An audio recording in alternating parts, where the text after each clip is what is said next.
Hello! Youhou!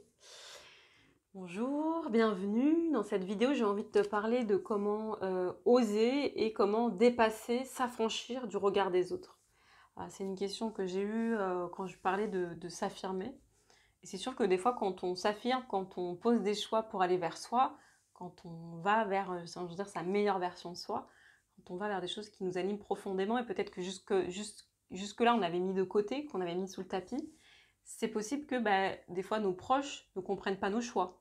Que ce soit, ça peut être des amis qui non plus comprennent pas ce qu'on fait, qui soient pas en accord, nous soutiennent pas, ou même des fois de la famille qui s'inquiète pour nous et qui valide pas nos choix ou qui nous tourne le dos. Ou ça peut être si on décide peut-être d'être une personne connue, une personne publique, de se mettre en lumière, peut-être qu'on va être beaucoup critiqué. C'est comment on passe de j'ose être moi à comme j'ai peur et du coup je fais ce que les gens attendent de moi. Je fais des choses par rapport aux attentes, aux projections que j'ai, ce que les autres attendent de moi, ou je fais des choses pour être aimée, pour être la bonne personne, ou pour faire bien, à j'ose être pleinement moi, que ça plaise ou que ça ne plaise pas. Et j'avais envie de vous raconter moi un peu mon parcours parce que moi je suis quelqu'un de plutôt introverti. Je vais pas dans un groupe, je vais pas facilement vers les gens. Et quand je travaillais dans l'environnement, je devais faire des comptes rendus devant des élus et des maires. Et alors là, c'était pour moi la catastrophe, quoi. Parler en public, c'était vraiment très difficile. C'est-à-dire que la veille, je ne dormais pas. Le jour même, j'étais super stressée, mais vraiment. Les mains moites, je bégayais, des rougeurs, je transpirais, la gorge serrée.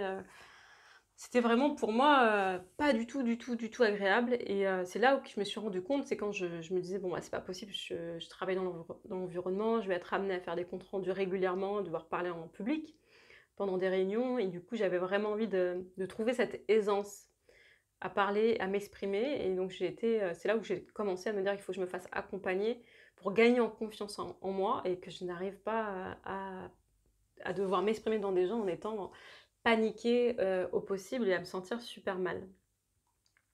Pour moi, comment on passe du coup de j'ai peur, j'ose pas, je bégaye ou j'ose pas être pleinement moi par peur d'être critiquée, jugée, rejetée, à j'ose pleine balle être qui je suis. Pour moi, ce qui m'anime profondément, c'est j'ai tellement de joie, mais j'ai tellement de joie à être moi-même que c'est comme si c'était non négociable en fait. J'ai tellement de joie à aller vers ce qui m'anime, à être reconnectée à ma joie d'être, à ma joie à partager. Là pour moi c'est partager, transmettre de la valeur. J'ai tellement de joie à accompagner les gens, à les voir s'ouvrir, se transformer, aller vers qui ils sont. Que finalement là quand je partage ou quand je partage ce que je fais, il y en a qui peuvent me critiquer et je suis critiquée. Et ça fait partie, j'ai presque envie de dire, ça fait partie du jeu en fait. Je sais que je peux pas plaire à tout le monde en fait. Et quand je suis très au clair avec ça, le fait que je sois au clair avec, ouais, je vais pas plaire à tout le monde. Il y a des gens qui vont pas du tout aimer mon style. Il y a des gens qui vont pas du tout aimer ma façon de parler. Il y a des gens qui vont pas du tout aimer ce que je partage, qui vont trouver ça nul en fait. C'est ok en fait. Il y a des gens qui vont adorer, ça va les inspirer de ouf. Il y a des gens qui vont dire waouh, ça me donne une idée, ça me donne envie, ça me donne envie de passer à l'action, ça donne envie d'aller plus loin pour me rencontrer ou pour me reconnecter à moi. Et ça, c'est génial. C'est génial. Et il y a des gens qui me critiquent qui me critiquent un jour et que le lendemain, qui frappent à ma porte en me disant ah, au fait, ce que tu fais quand même, c'est pas mal, ça m'a inspiré. Donc vraiment, pour moi, c'est le premier, c'est d'être tellement relié à la joie d'être qui on est que ça a plus d'importance. Que finalement, c'est le reste, ça a tellement moins d'importance que ça prend le pas. En fait, la joie d'être qui on est, ça prend le pas sur ce que vont penser les autres, ce que vont en penser les autres ou leur jugement. Après, ce qui me vient, c'est d'avoir travaillé vraiment, moi, ce que j'ai fait un travail ces derniers temps sur le chakra 1, donc c'est le centre énergétique du bas, qui travaille sur la sécurité intérieure, l'affirmation de soi. C'est-à-dire que je suis tellement en sécurité et je me sens tellement mieux avec moi que même si les gens décident de me tourner le dos, si les gens ils décident de pas, ils sont pas ok avec mes choix, ou s'ils ont envie de les critiquer, ou s'ils ont envie de, voilà. Après, moi, je peux entendre aussi des critiques constructives si c'est pour m'aider à avancer, ou s'il y a peut-être des choses, des angles morts que je vois pas. Mais si c'est vraiment, je sens que moi c'est ma joie, qu'il y a des gens qui ne comprennent pas et qui critiquent ce que je fais, ou ce que je fais, qui sont pas en accord, pour moi c'est complètement ok que bah, il décide soit de couper les ponts avec moi, ou voilà, après je suis OK avec ça en fait. C'est comme si être qui je suis dans la joie d'être soi, c'est non négociable en fait. C'est comme si j'avais placé mon objectif, mon curseur, et dire: «Bah, voilà, ça c'est ce qui m'anime», et il n'y a pas de retour en arrière possible en fait.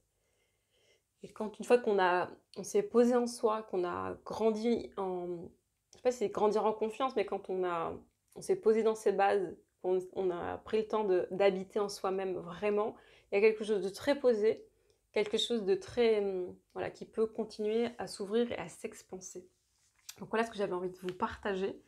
Je vous propose un petit exercice là, pour terminer, pour justement grandir dans cette confiance en soi, dans cet retour chez soi, en soi, à la maison, se sentir bien et en sécurité chez soi, c'est placer votre conscience au niveau de votre bassin. C'est comme si vous pouvez réhabiter votre bassin, et que donc quand on place sa conscience, c'est comme si vous avez une petite caméra, et cette caméra, vous pouvez la mettre au niveau de votre bassin.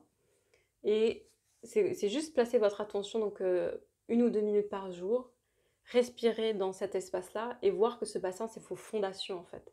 Comment vous vous sentez dans vos fondations? Comment vous vous sentez quand vous descendez dans votre bassin et vous êtes juste là en train de respirer dans votre bassin 1 à 2 minutes par jour, et vous allez voir qu'est-ce qui se passe, qu'est-ce qui se vit pour vous, comment vous vous sentez en fait. Quand vous revenez en vous, dans votre maison intérieure, quand vous voyez que vos fondations elles sont solides. C'est cette solidité qui va vous permettre d'explorer la vie, d'aller à l'aventure, d'être pleinement vous, quel que soit ce qu'en disent les autres. Voilà ce que j'avais envie de partager. Soyez vous-même, les autres sont déjà pris. Je vous souhaite tout plein de belles choses. Prenez bien soin de vous. Merci.